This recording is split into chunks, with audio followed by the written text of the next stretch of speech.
Sá. Se preparem, porque a gente vai falar hoje com alguém muito, muito especial. É um homem trans, é uma narrativa que a gente tem que dar escuta urgente. Falar sobre a masculinidade é muito urgente. E eu tô muito feliz já que já tem um monte de gente com a gente. Lucas tá aí já, Dani Veiga tá aqui, todos boys trans. Deixa eu ver quem mais. Bom, vamos chamar o Léo. E aí, a gente começa.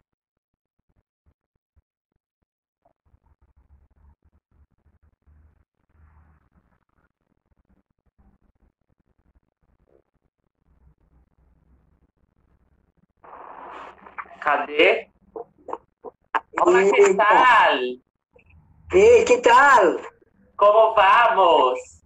Como vamos? Bem. Sua imagem para mim ela tá deitada. Será que seu celular tá numa outra posição? Não, é que eu botei deitado mesmo. Não é para deitar. Mas aí deitado. Você aparece para mim. Você aparece para mim deitado, sabe? Eu tô vendo. Tá... Aí, agora sim. Ah, então... Olha, gente, como ele tá bonito. Ah, linda. Você que é linda. Peraí, eu tinha arrumado um esquema aqui para deixar ele deitado, mas não vai dar para ficar deitado. Então, assim, fica difícil para conseguir te ver, sabe? Não, eu vou ter que... Espera um pouquinho, vou pegar uns livros. Eu não tenho pressa, meu bem. Eu tô aqui com você, pra você. Então, assim, fica à vontade. Peraí. Enquanto isso, baby, eu vou falando um pouquinho sobre o momento que eu tive ontem. E eu acho importante a gente falar sobre isso. Eu venho falando muito para todo mundo sobre meus autocuidados, sobre cuidar do nosso lado espiritual, sobre a nossa saúde mental também, importantíssimo. Eu faço alguns cuidados, autocuidados, principalmente com ervas. É muito bom, gente, é muito bom. Eu tô também para fazer um IGTV para falar para todo mundo, né? Como que é esse tipo de autocuidado, para a gente poder se cuidar também, poder passar essas coisas para frente, mas moral das contas. O que aconteceu comigo ontem foi uma baixa a partir de uma informação que eu recebi. Para todos aí, para aqueles que não sabem, essa semana a gente teve a perda de um boy trans muito especial para a militância, para além de militância, né, muito especial para a vida, assim. E ontem eu já tinha marcado com o Léo, da nossa live ser ontem, e aí isso aconteceu nessa semana, foi um boy incrível, enfim, dançarino, artista também, Demétrio. E aí ontem eu fiquei ciente, sabendo que... E aí foi muito difícil para mim trazer a informação que eu vou trazer agora para vocês, porque eu esbarrei no impasse de o que eu trouxesse fosse talvez um gatilho também para muita gente, né? Principalmente para os meninos trans. Eu fiquei sabendo que só esse ano 5 meninos trans se suicidaram. Entre eles 4 pretos. E a gente precisa falar muito sobre isso. A gente precisa falar muito sobre nós. A gente precisa falar muito sobre as questões que geram isso. Lembrando que essas pessoas, elas não se suicidam. Elas são suicidadas. Então, para dar continuidade, é foda a gente já começar a live com um tema assim, pesado. Mas a gente tem que trazer isso. A gente precisa falar disso, porque dar visibilidade para algo que é muito sério. Então eu vou convidar Léo Moreira Sá, esse boy incrível, artista, ator, iluminador. Baby, você é o que você quiser, não é verdade? Nós podemos ser o que quisermos. Nós podemos ser o que... A gente já começa a nossa live com uma frase de efeito, queridinho. Porque ele é babadeiro. Kaique Teodoro chegou aqui com a gente, outro boy trans incrível, artista que ele, aliás, falou ser muito seu fã. Então, assim, eu tenho umas perguntas. A gente tinha marcado um café que não deu certo. Porra! Me convida para esse café também. Agora não dá mais, tem que esperar. A gente espera. Léo, vamos lá. Primeiro, eu acho que é importante a gente te apresentar. E essa apresentação, geralmente, eu gosto que vocês façam. Por mais que eu tenha consciência de quem é vocês, eu digo vocês, os convidados que eu chamo aqui, né? Eu gostaria muito que você se apresentasse, porque essa essência tem que partir de você. Como você deseja se apresentar. Eu só acho importante falar, além do nome, todo mundo já está ciente, óbvio, mas a sua idade, porque eu acho que quando a gente vai falar de pessoas trans, é importantíssimo esse dado, né? A gente é uma população que morre aí, estatisticamente, chega até os seus 35 anos. Logo, você é um homem mais maduro, né? Por favor, a maturidade aí traz muitas coisas especiais. A gente hoje vai falar de um monte de coisa, assim. Então, se apresente pra gente, por favor. Então, sou o Léo Moreira Sá, sou ator e já atravessei 6 décadas, né? Então, eu já sou um cara, vamos dizer assim, uma pessoa que atravessou 6 décadas já é vitorioso, né? É uma pessoa trans que conseguiu viver 6 décadas. Mas a minha vida é muito louca, né? Assim, falar, o cara tá com 60 anos, olha, tem muito para fazer. E assim, eu me sinto, inclusive, tecnicamente, com uns 20 anos, porque foi mais ou menos esse tempo que eu assumi minha transexualidade e fui à luta, né? Bem, eu sou ator, comecei na Companhia de Teatro Sátiros, né?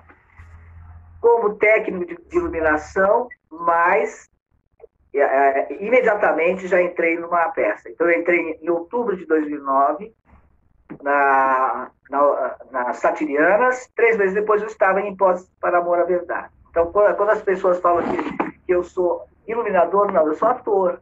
Por acaso, eu também fui iluminador. E por acaso, com muita sorte, né, de estar ao lado do Rodolfo, eu ganhei um prêmio Shell como iluminador. Né? O meu querido! Ele tem um prêmio Shell, meu amor. Para quem não sabe o que é o prêmio Shell, ele é como se fosse o Oscar aqui do teatro brasileiro. Ele reconhece esses artistas e esses trabalhos, enfim. Léo, fala pra gente, porque isso é muito especial, né? Eu procuro trazer aqui artistas trans, travestis de todas as áreas. Eu já trouxe desde iluminadora trans, que é Dodi Leal, para além de artista muito completo fora isso. Mas você está aqui com a gente e esse prêmio fala do prêmio, fala como foi receber esse prêmio, fala qual foi o resultado dele na sua vida, como as pessoas receberam essa informação de um homem trans ganhar um prêmio Shell. Traz pra gente, fala sobre isso, assim, é importante. Bom, eu vou falar, eu falei para você que ia falar tudo, né? Então, assim... Eu quero tudo. Essa é uma hora que talvez seja interessante falar sobre o Prêmio Shell, né? Porque o Prêmio Shell, ele foi muito importante para mim, não só porque me premiou, mas porque ele me deu a oportunidade para fazer a minha mastectomia. Foi com o dinheiro desse prêmio que eu fiz a mastectomia. Olha então, que incrível essa informação. O teatro, a arte, ela me abraçou desde o início, né? Quando eu acho que, não sei se todos sabem, mas eu não faço, eu nunca deixo de falar sobre isso. Eu passei uma década inteira, de 90, usando drogas. Fui sair dessa situação em 2009. Na verdade, assim, eu passei toda a década de 90, as consequências desse excesso foram de 2004 a 2009, e quando eu saí em 2009 da cadeia, isso eu tenho que falar para todo mundo, eu não tenho vergonha não, viu? Porque se eu passei por essa experiência, e se eu vi a vida lá dentro, é minha cara trazer e falar como é que foi lá. Eu represento, de alguma maneira, os LGBTs, os homens trans que estão lá dentro. Né? Bom, enfim. Isso já é uma outra história que, se vocês quiserem perguntar, eu falo. Então, assim, quando eu saí em 2009, a sorte, né, os deuses do teatro me colocaram em frente do Rodolfo, que por acaso foi meu colega da universidade. Nós fizemos Ciências Sociais na USP, na mesma turma, em 1980. Tá? Eu sei que quase ninguém aí já nem terá sido, 1980. Eu já. Olha. Ah, não, 80? Não, não, eu nasci sou de 87. Ai, que louca, gente. Continua, desculpa. 80. Bom, aí eu encontro o Rodolfo, assim, fui dar um depoimento para um processo de criação, justamente do Hipóteses para o Amor e a Verdade, e no meio da gravação, eu contando a minha vida, eu falei que tinha entrado na USP naquela época. Ele falou, também entrei, olha, fomos colegas. Em seguida eu falei, pô, eu fui das Mercenárias, né, daquela banda de punk rock. Ele olhou para mim e falou, mas eu fui amigo da Lu. E eu, gente, eu fui a baterista Lu das Mercenárias. E depois de 20 anos a gente se reencontrou. De 20, quase 30 anos a gente se encontrou e não se reconheceu. Então o Rodolfo, que me iniciou, ele abriu as portas dos Sátiros. Eu fui salvo pela arte. Eu sempre digo isso, eu fui salvo pela arte através do Rodolfo, através do Sátiro. Eu entrei, ele me ensinou tudo. E quando teve o processo de criação do Cabaré Extravaganza, a minha função ali era fazer a criação da Lu.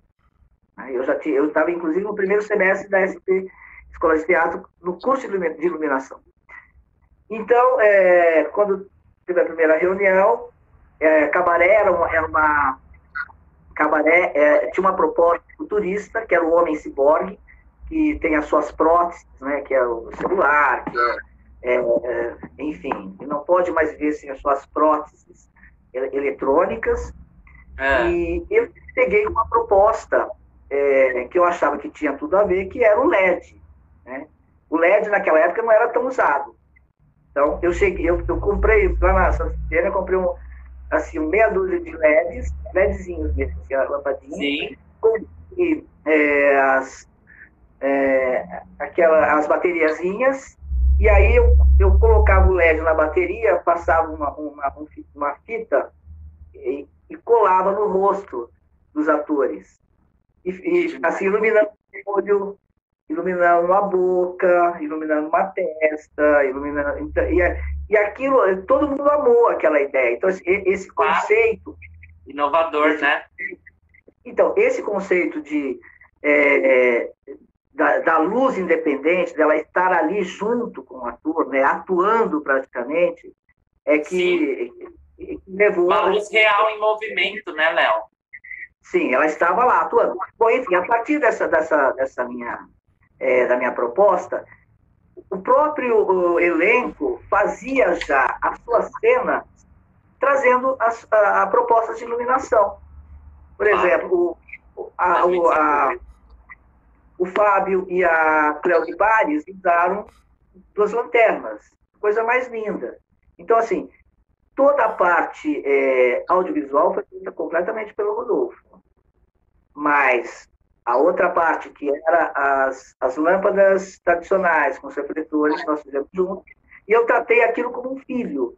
Eu levava aquilo, eu chegava à noite, de madrugada, quase de madrugada, depois do trabalho, eu afinava tudo, deixava tudo afinadinho, com todas os filtros que não podiam ser de outras cores, e eu fazia tudo. Eu chegava no horário do espetáculo, era eu que fazia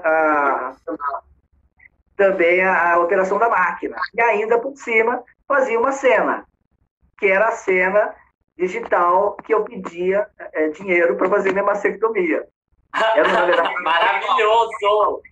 Confound, né? E era assim, a minha cena era de 30 minutos. Eu pedia dinheiro para fazer minha mastectomia. Eu não ganhei nem um tostão com isso. Aliás, assim, o povo só achava que eu era louco naquela época, sério mesmo, em 2011, as pessoas achavam que eu estava enlouquecendo. Ninguém tinha a informação que nós temos. Entendeu? Ninguém tinha a informação que nós temos hoje. Então, quando eu cheguei, quando viram um homem querendo fazer a mastectomia, falando que não era não binário, falando do discurso Isso em que ano, Léo? Repete o ano pra gente. 2011. Bom, enfim, não vamos nos alongar. Agora, o que eu quero falar, né? É que depois que eu ganhei o prêmio, o que aconteceu? Eu senti que as pessoas não me, não me reconheciam como fazendo parte daquilo. Entende? Jura? É Como sério. assim? Então, é assim. Era como se o Rodolfo tivesse. Veja, o homem trans que tinha acabado de chegar, como é que ele ganhou o prêmio Shell? Não, foi o Rodolfo. O Rodolfo tem. Aliás, se você for na casa do Rodolfo, ele tem uma praia de conchinhas.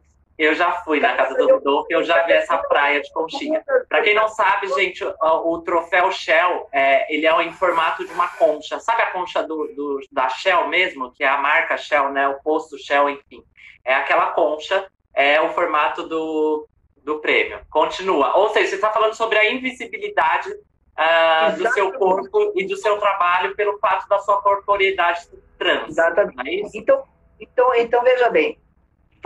Dando esse exemplo, o que nós vamos falar agora? É que, diante do espectro de invisibilidades que a comunidade trans tem, o homem trans ainda consegue ser mais invisível. Ele está lá na última fronteira. Por quê? Elabora isso pra gente, Bê. Oi? Elabora isso pra gente. Beleza. Então, veja. Eu penso assim, que eu acho que todas as pessoas trans, a gente vai sofrer com a transfobia, nós não vamos ser valorizados, a gente não acreditam no nosso talento, isso vale para todas as pessoas trans. Todas. Todas, mas, seja homem ou mulher, né? Isso, mas a transmasculinidade, ela é mais visível por duas questões fundamentais. A primeira, na minha visão, gente, estou falando eu. Depois vocês me questionem, vocês me julguem. Pode falar o que vocês quiserem. Estou aqui. Eu adoro debater, adoro conversar. Tá, queridinha, ele é polêmico. Primeira posição que eu considero. Nós fomos socializados como mulheres. Concorda? Sim. Socializados como mulheres. Então, na nossa cultura ainda, mulheres são empurradas para o espaço privado. Não são treinadas para ir para o espaço público, não são treinadas para a política. Eu digo assim... Aí estamos falando sobre a misoginia, né, Léo? Isso, a coisa macro, né? Então, isso eu penso que nós temos esse fardo. A gente carrega um fardo. É um fardo, é como se fosse uma herança. Né? Eu me lembro que eu me lembro que um companheiro, no primeiro ENAT, ele falou assim, mas eu não fui criado como mulher. Na verdade, a instituição família, ela é uma delas. Né? A família, existe a instituição família, a escola, hospitais, religião, instituições jurídicas. Então, assim, a reiteração desse gênero, ele é todos os dias. Judith Butler já desenvolveu tudo isso. Ele é reiterado, reiterado, reiterado. Então, assim, nós temos isso. Então, eu sinto que nós vamos para dentro de nós. A gente fica dentro de nós. Por isso que eu sinto que essa tortura psicológica que nos leva ao limite do desespero, é porque a gente não vai à luta. A segunda parte é a passabilidade. Né? A segunda possível causa é essa passabilidade que nós temos. Então, quando a Barbinha nasce, já era. Então, assim, a gente vai para onde? Para o modelinho cis e vai para o armarinho. Vai para o armarinho. Tem um armarinho trans, gente. Existe. Então, vai para o armarinho. O que acontece? A luta pelos direitos. Por que as mulheres trans e as travestis estão há anos-luz à frente dos homens trans? Porque elas vão à luta. Mas por que elas vão à luta? Não é só porque elas querem. Também foi lá, o start foi lá em 1993, quando teve o primeiro Anti-AIDS, que teve a reunião das travestis, o enfrentamento da epidemia da AIDS. Ali foi o embrião, 93. Então, teve sim o start da doença e tudo mais. Mas, assim, o que eu penso, nós Nós temos que superar essa socialização que nos cruelmente nos fizeram. Léo, deixa eu só, vamos elaborar ainda mais, porque veio algo para mim que é muito importante a gente falar. E é muito genuíno o que você trouxe, olha só. O que você quer dizer é, quando vocês, homens trans, fazem a transição de vocês, logo a passabilidade, pelo fato, né, da testosterona agir muito mais rápido também em vocês, enfim, vocês se masculinizam de uma maneira onde existe uma passabilidade por um homem cisgênero, logo, e é legítimo também esses homens não quererem assumir a sua transexualidade, porque ela traria e traz a violência toda que vem com ela. Mas automaticamente negando a sua transexualidade, vocês silenciam o movimento, vocês silenciam a causa, e esse silenciamento faz com que vocês não tenham uma força de luta para com vocês. Seja, por isso que você comparou que nós travestis estaríamos mais no movimento maior de percebimento da causa, enfim, porque nós não temos opção. A passabilidade não é tão isso. Como eu posso dizer? É isso, não é? Onde eu quero chegar, exato. Caralho, você me trouxe algo muito foda. Eu sempre me questionava, gente, mas eu te digo, vocês são a ponta de lança da revolução.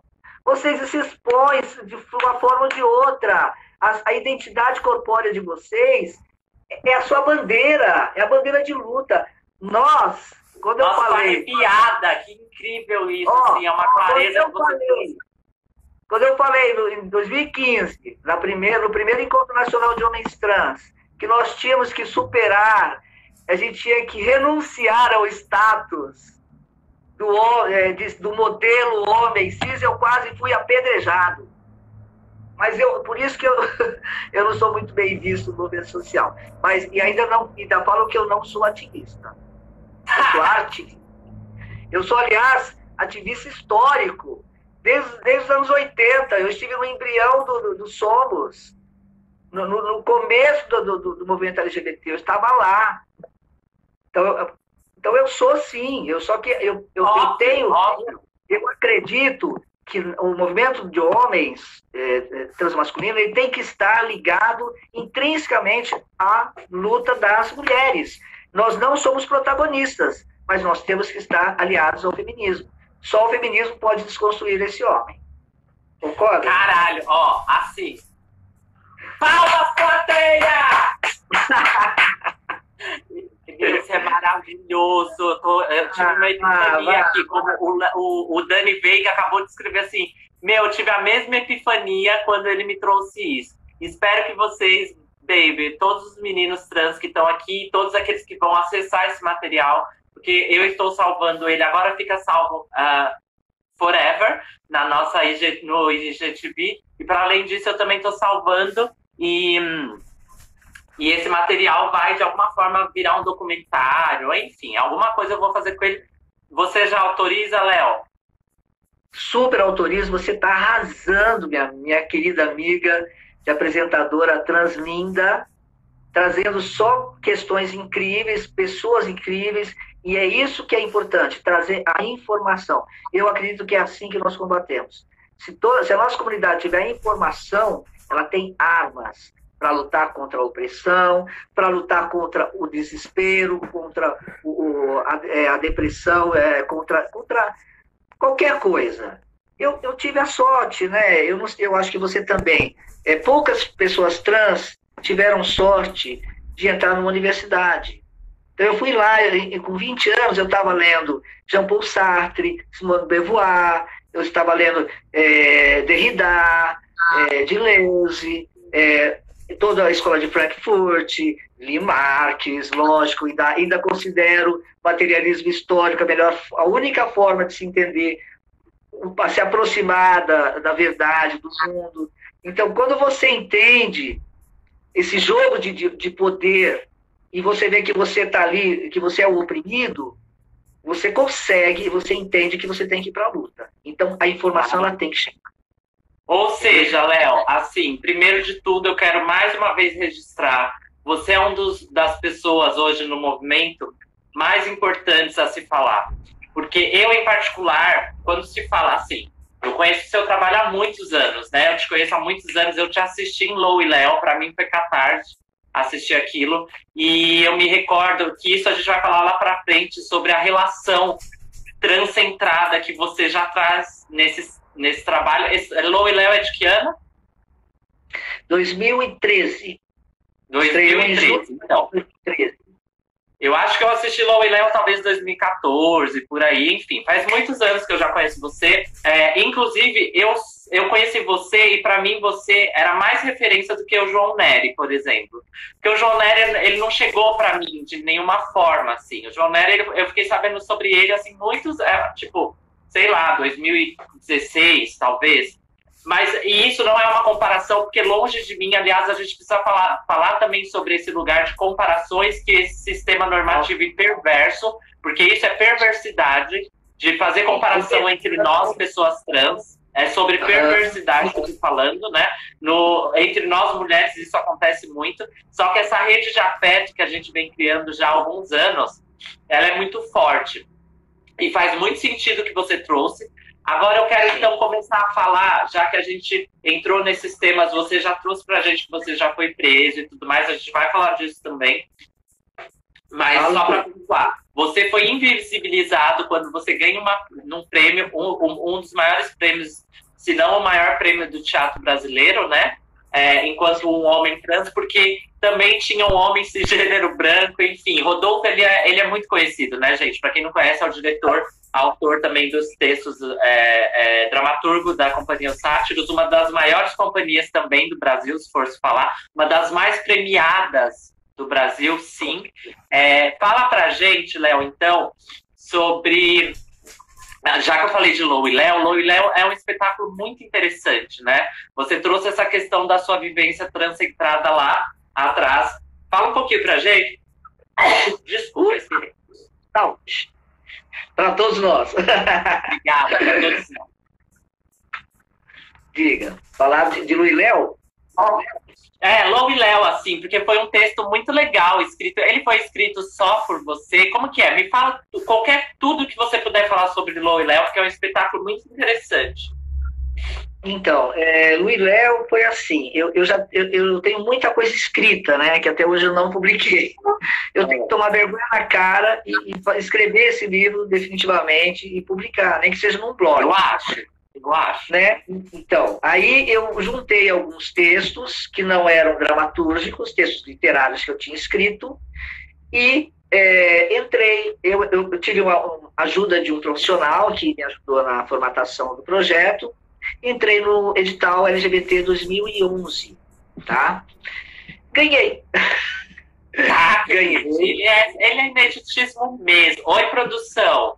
É ineditismo? Ah, tá.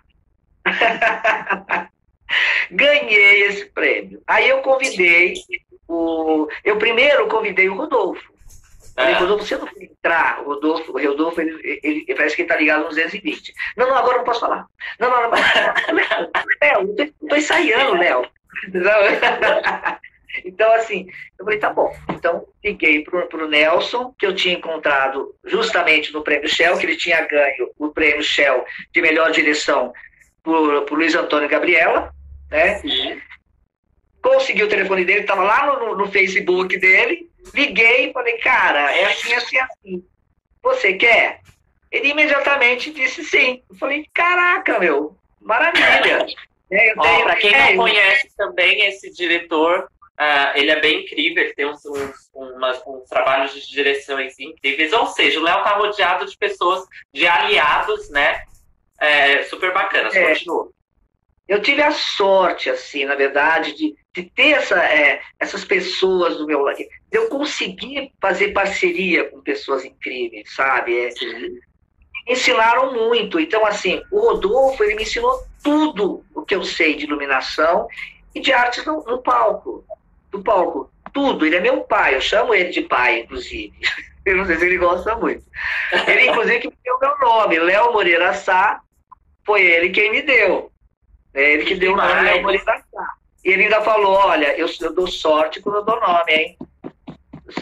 Eu sempre a pessoa consegue sucesso. Eu acho. Então deu certo, né? Mais ou menos, né? Vamos ver, né? Preciso ainda subir um pouco, vamos dizer assim. Eu preciso estourar um pouco essa bolha, né? A gente precisa estourar essa bolha. Verdade, Isso que acho que o objetivo nosso é porque nós precisamos sim estar juntos, fazendo as nossas coisas juntos, mas a gente tem que mostrar para o mundo, né? Enfim, mas também, olha, já consegui. Depois eu falo dos filmes, vai. Vamos falar então. Fala de Lou e Léo. Então, aí ele aceitou e o que aconteceu? Eu passei um mês indo na casa do Nelson, às tardes, ele fazia um cappuccino maravilhoso, e a gente escrevia juntos, a 4 mãos, a dramaturgia. Escrevemos juntos, a partir do meu texto literário, que ganhou o prêmio, nós fizemos a dramaturgia. A iluminação, a trilha, também foi a 4 mãos, né? Só o cenário, que ele chamou outra pessoa, só que no cenário, a minha instalação de lâmpadas, você se lembra da instalação de lâmpadas? Sim, claro. Um jogo então, de ela também era cenário. Então, assim, o que eu tenho a dizer é que eu tenho muito orgulho em pensar que eu consegui criar um espetáculo, porque eu também que produzi.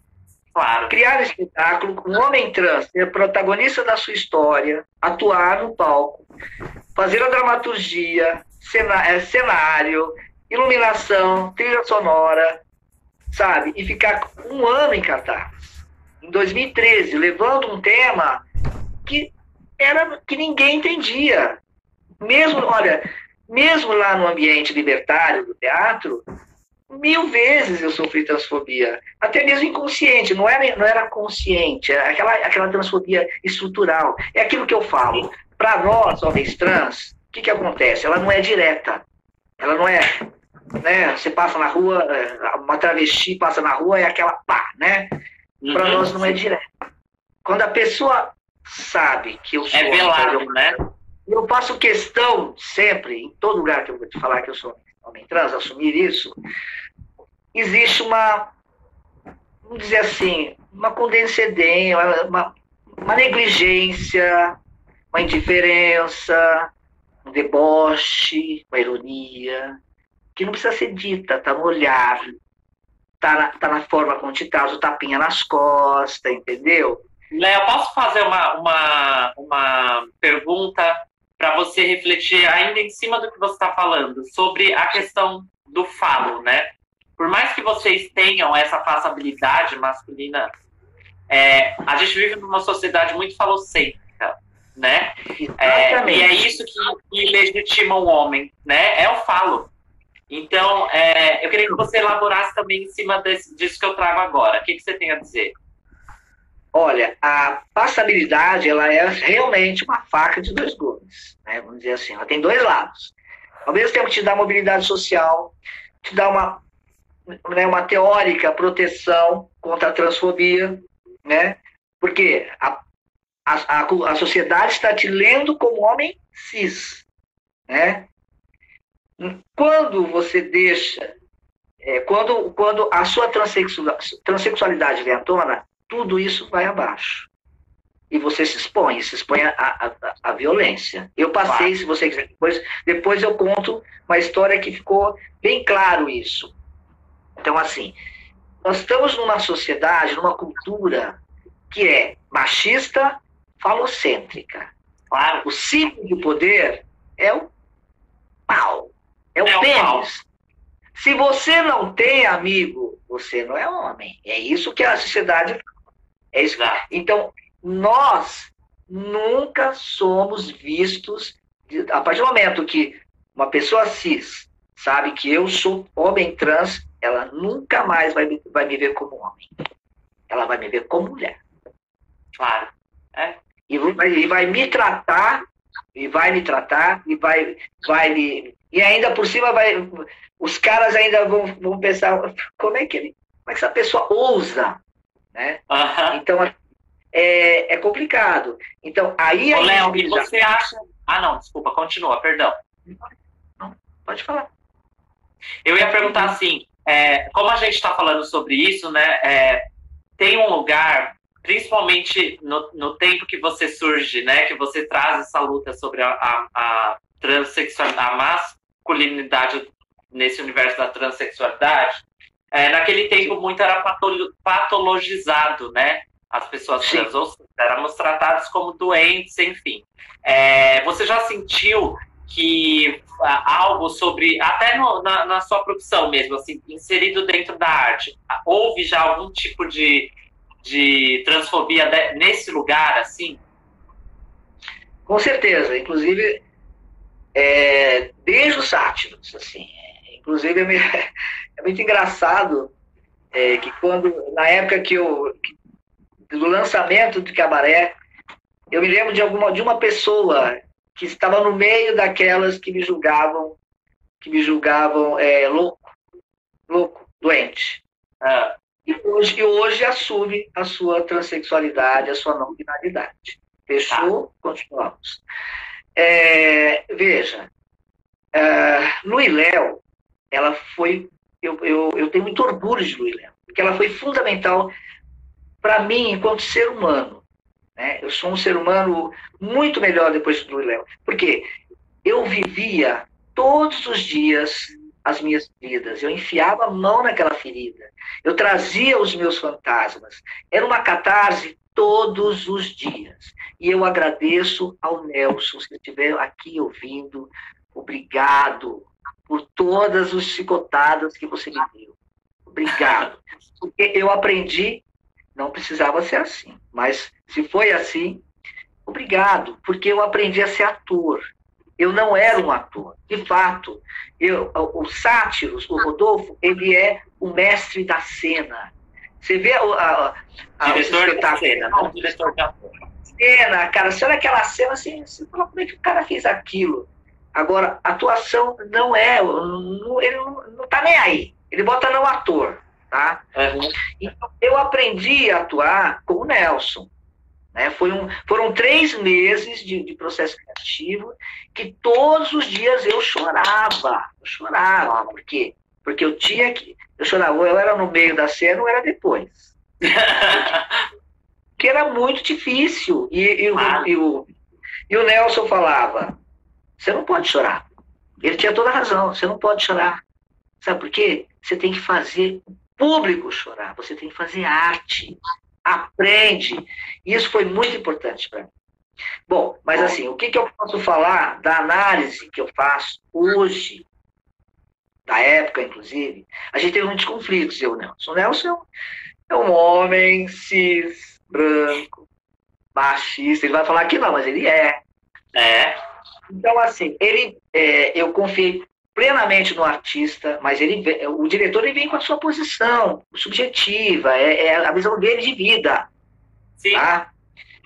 Então, assim, o que eu percebi é que ele queria levar meio que a história, meio como se, pela visão dele de ser algo patológico. Tá? Ele não me via mente, mas ele... Bom, enfim... É muito louco a gente falar disso, porque isso. E assim, né, Léo? Assim, me desculpa, eu vou adentrar, porque assim, eu preciso falar sobre isso, no sentido assim, é uma pessoa que você tem muito carinho, né? Uma pessoa que, enfim, te trouxe algo muito especial, como você falou, ele te ensinou a atuar. Existe, então, na gente, para essas pessoas, um carinho, e tem aquele lugar que a gente gera de, tipo, gratidão, e a gente acaba tapando o sol com a peneira. A realidade sim, via como patologia, e isso é violento pra gente, independente da pessoa ser uma querida, mas é a realidade, isso não é só com você, e ele também não é a única pessoa. Muito pelo contrário, são inúmeras pessoas, a sociedade vê a gente assim, né? Eu acho que ele aprendeu alguma coisa comigo. Claro! Hoje somos amigos, hein, Nelson?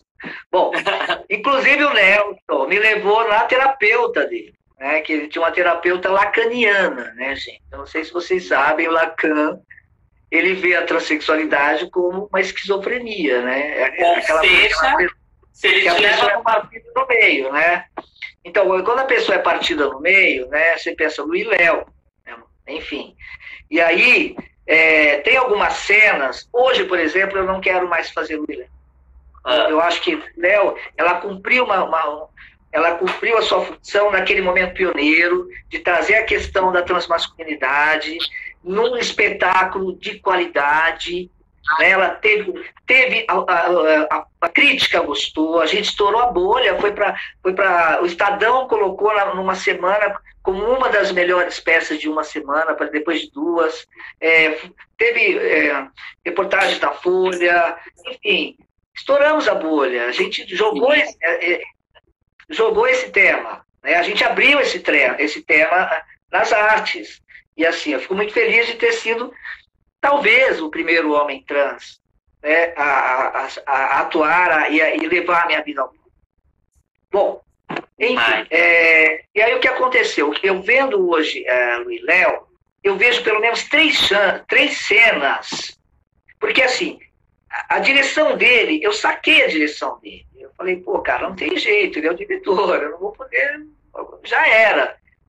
Mas o que eu fiz? Eu ia negociando, entendeu? Ia negociando. Então, assim, por exemplo, tinha uma cena que, assim, você viu, né? Que eu luto com a carioca, que é a bandidona da prisão. E na hora que ela me soca, que ela quase me mata, é a cena que ele coloca, que o Nelson coloca, que o Nelson faz surgir o Léo, né? Então, assim, eu tô quase morrendo, né? A Lu está quase morrendo. De repente, o Léo sai naquele momento de trauma, né? De violência, né? Fazendo uma análise lacaniana, olha aí a esquizofrenia. Claro. Léo, e você sabe que eu acabei de lembrar, essa cena, na hora que você tira, foi a hora que eu percebi que você era um homem trans, por causa da cicatriz. Não sabia. Você acredita? Ó, pra você ver, faz tantos anos que quando eu fui te assistir, eu nem sabia que você... Eu fui assistir, eu acho que eu tava na Roosevelt, bebendo com alguém, e alguém me chamou e eu não tive noção. Assim, e eu entrei, é muito doido, porque quando eu entrei pra assistir, eu via, era Beatriz o nome dela? Beatriz é uma mulher, cara. Baby, assim, deixa eu falar uma coisa. Eu jurei que ela era uma travesti. Jurei que ela era travesti, porque as travestis se reconhecem, né? Eu não percebi. Não, então eu vou te dizer uma coisa. Eu e todo o elenco nunca tivemos certeza. E ela nega. Então, mas eu fiz um curso com ela no futuro, depois disso, um curso de teatro, inclusive, e ela fala que ela não é. Será? Eu acho, assim, por isso, é muito doido falar sobre isso, né? Mas tá vendo como é o direito? Mas é o direito dela não dizer. Como é o direito dela não dizer, eu não disse, eu nunca falei. E eu tenho certeza, mas eu nunca falei. Eu nunca falei, porque é o direito dela de não dizer não. É isso que eu ia falar. Né? A gente precisa respeitar. Mas ela foi a coisa mais linda daquela peça. Assim, ela entrava, ela arrasava. Ela é muito forte em cena. A presença de palco dela é incrível. Maravilhosa. Uma grande atriz. Realmente. Então, assim, aí eu continuando. Então, assim, na hora que o Nelson ele vinha com a direção dele, né, naquele pensamento, eu saía. Aí na hora porque na hora que acontece essa situação, o personagem, eu falo, né? Como é que era? Peraí. E nessa hora, Léo aparece. Léo aparece para proteger a Lu. Em seguida, o que eu faço? Mas Léo estava aqui, sempre teve. Entende? Então, assim, o tempo todo eu fui reagindo. E, assim, o Nelson, eu acho que é por isso que ele largou. Ele largou o Luiz Léo, ele não aparecia mais. Eu acho que nem na lista de peças dele ele tem Luiz Léo. Acabou. Ele fez o filho, jogo e abandonou. Mas assim, fiquei feliz também, viu, Nelson? Porque aí rolou melhor. Mas assim, a peça é uma obra de arte. Eu sou muito feliz. Eu sou muito feliz com ela. Eu acho que ela cumpriu. Ela é muito linda. Né? É um espetáculo maravilhoso. Então é isso, enfim. Ô, Léo, olha que doideira. O papo com você tá tão gostoso. Eu realmente fico muito eufórica, assim, com os papos que eu venho levando. Anteontem com a Laerte, assim, foi epifania atrás de epifania. Hoje com você tá a mesma coisa. A gente já são agora 8h54. Eu acho que eu entrei hoje, como eu atrasei um pouquinho, eu acho que eu devo ter entrado umas 8h07, por aí. Quando falta 10 minutos, eu vou pro nosso bate-bola. Oi?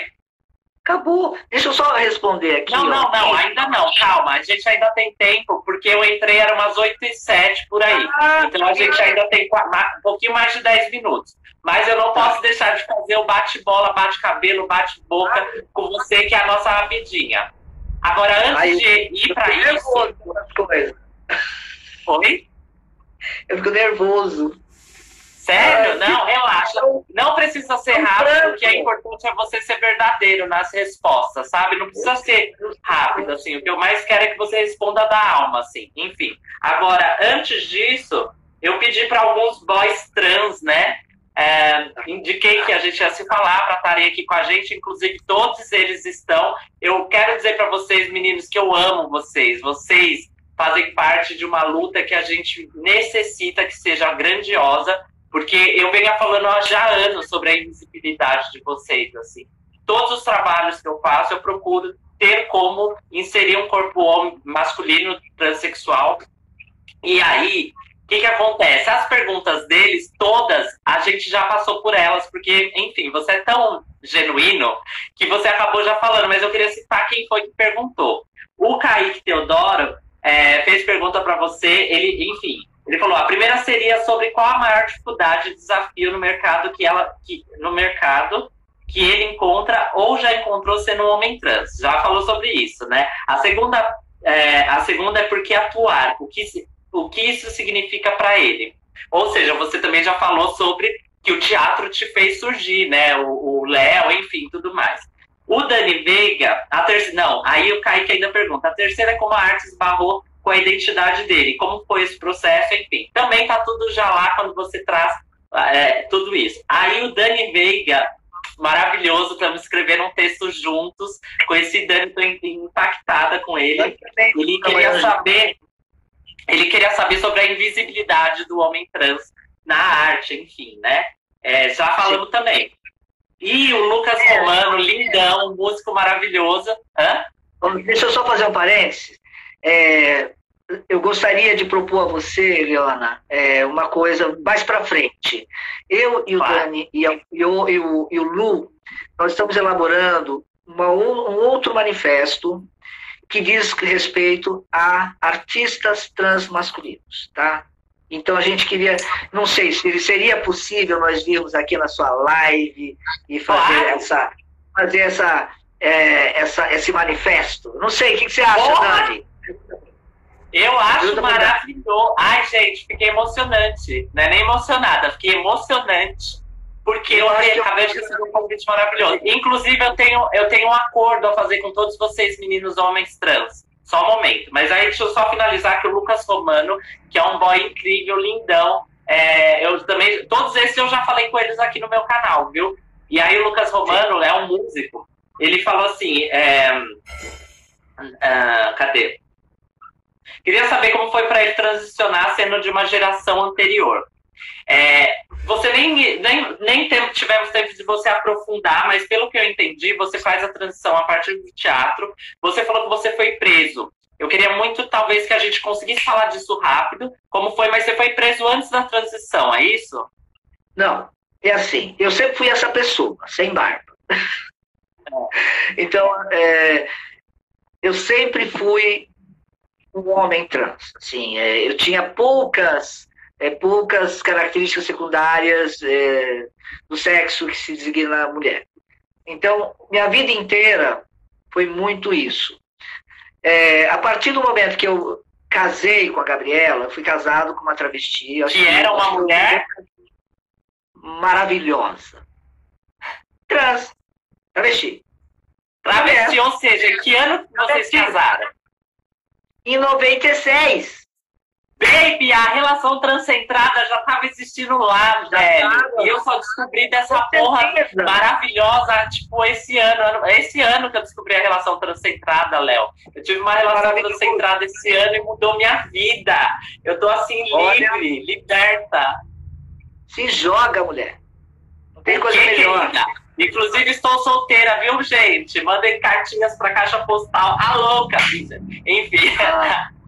Amor, então, ó, eu conheci a Gabriela, a travesti Gabriela, e ela realmente mudou a minha vida, porque eu me vi nela. Até então, eu não sabia dar nome ao que eu era.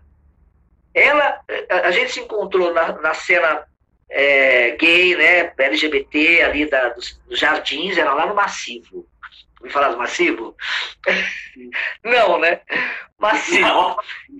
E assim, ela me olhou, me viu como um boy, e eu olhei para ela e vi a mulher que ela é, a mulher. Mulher.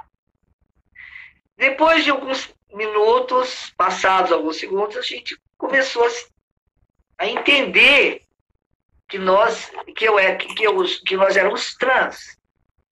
Então, assim, foi um amor, uma coisa tão louca, foi a primeira vez. Existiu amor à primeira vez. Existe. Que lindo!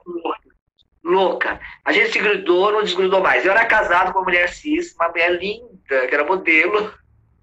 Linda. Eu larguei a mulher me odeia até hoje.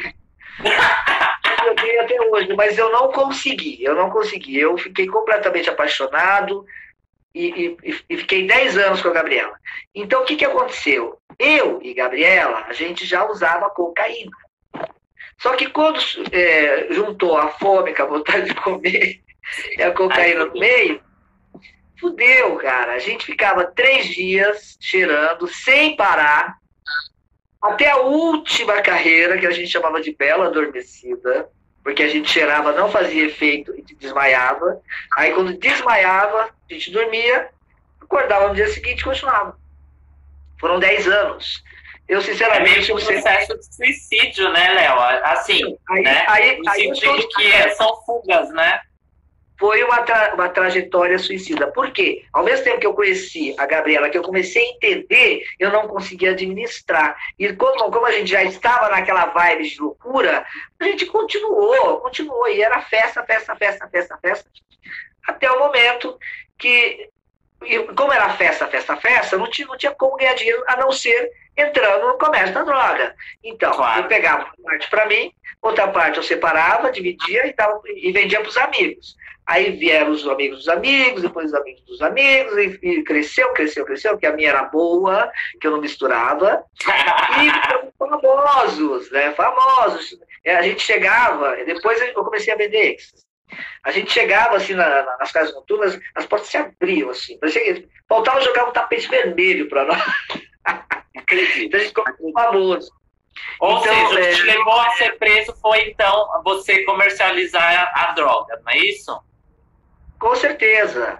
E a gente era um casal famoso. Chegou uma hora que, assim, que a chefia do DENARC, depois que eu tomar várias mordidas de alguns policiais, a chefia do DENARC me levou embora e acabou. Aí levou para me dar 6 anos.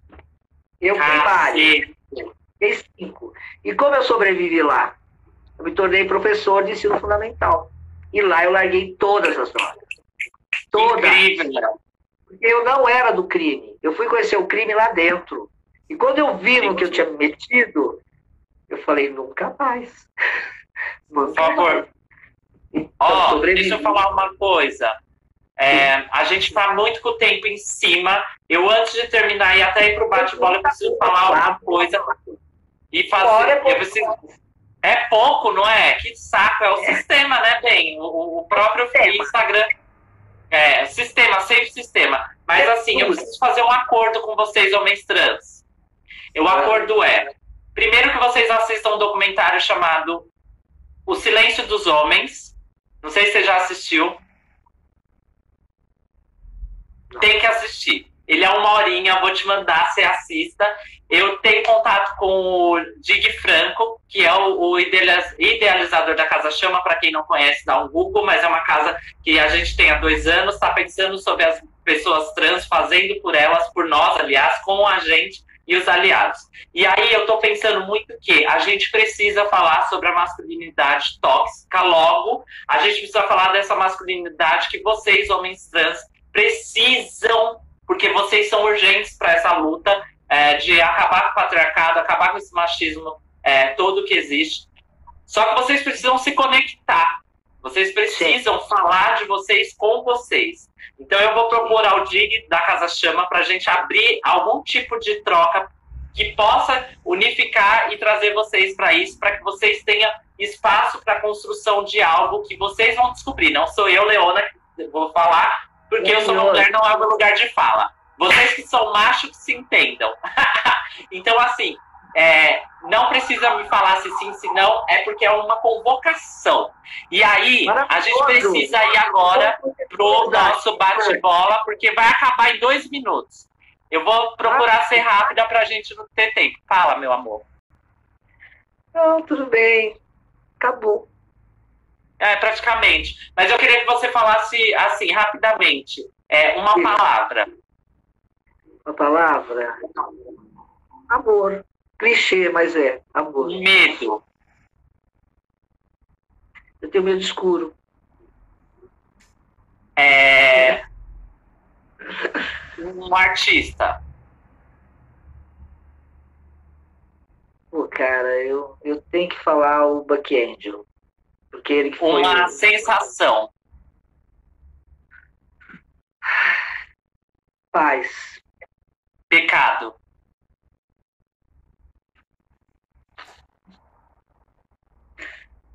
Pode passar?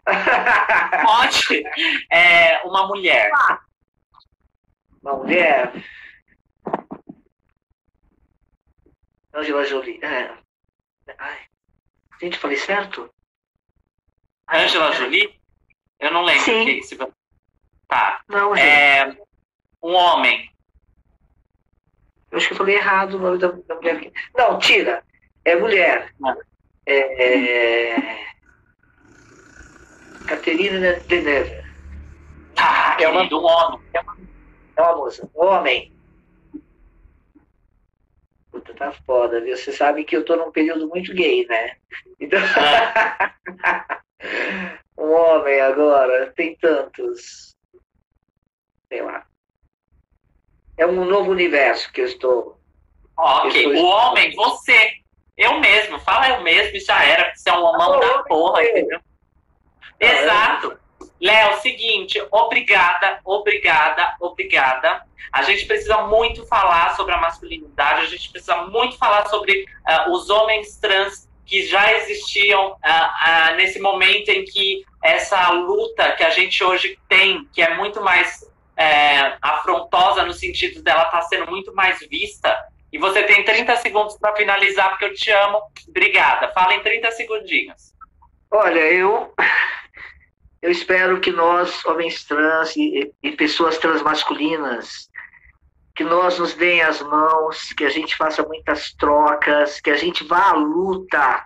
Vamos à luta, juntos. Juntos somos muito mais fortes.